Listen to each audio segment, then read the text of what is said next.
हे guys good morning. मी समीक्षा. So आज मी केले खारं वांग. पहिल्यांदाच ट्राय केलेलं. आता पप्पा जेव्हा खातील तेव्हा ते कळेल की कसं झाले काय झाले. त्यानंतर मग मी आले कॉलेजला. तर इथे चालू होते वुमेन्स कॉलेजचे स्पोर्ट्स. ह्याला आमच्यामध्ये अप्पारप्पी असं म्हणतात. त्यानंतर मग मी आले कॉलेजला आणि म्हटलं चला आता कामाला सुरुवात करूया.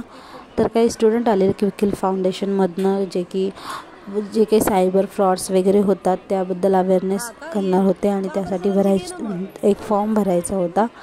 क्विज कॉम्पिटिशन होतं. सो ते केल्यावर आम्हाला भेटणार होतं सर्टिफिकेट.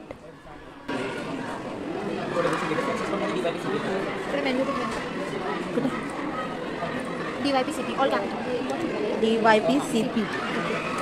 कॅपिटल एक मिनिट.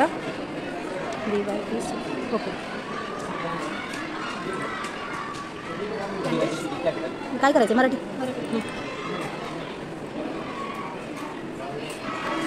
झालं का? हे बुकलेट आहे. याच्यामध्ये सगळी इन्फॉर्मेशन आहे की तुम्ही रीड करा. त्याच्यापासून तुम्हाला समजेल की कुठले कुठले स्कॅम्स वगैरे आहेत. ओके. आणि हे कर्जदाराचं म्हणजे ते मुलांकडून पण जे कॉलेज स्टुडंट्स असतात ते कधी कधी लोन काढतात. कधी 2000चं लोन नंतर परत त्यांना 10,000 लागतात. ते धमकी वगैरे पण द्यायचं असं वगैरे. ते मॅट्रिमोनीचे पण झाले. ऑलमोस्ट जे स्कॅम्स वगैरे होतात ना कुठल्या कुठल्या प्रकारचे ते ह्याच्यात. आता तुम्ही ह्याच्यामध्ये क्विज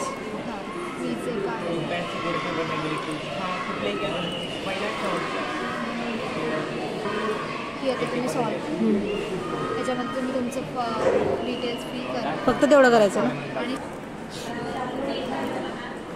किती पर्सेंट काय चुकलं? सर्टिफिकेट भेटेल. ओके. कुठे डाउनलोड सर्टिफिकेट म्हणून ईमेलवर पण येऊन जाईल. ओके. थँक्यू. काय चुकलेलं ह्याच्यामध्ये कसं कळणार? चौथं होतं काहीतरी माहिती पण दुसरे सर आहेत. त्यानंतर मग मला भेटले सर्टिफिकेट जिथे की माझे 2 क्वेश्चन्स काहीतरी चुकलेले. सो 80% मला भेटले. तर आता सुयश आणि मी चाललं आहे घरी. यासाठी एवढंच. तर भेटूया पुन्हा उद्याच्या व्लॉगमध्ये. Bye bye.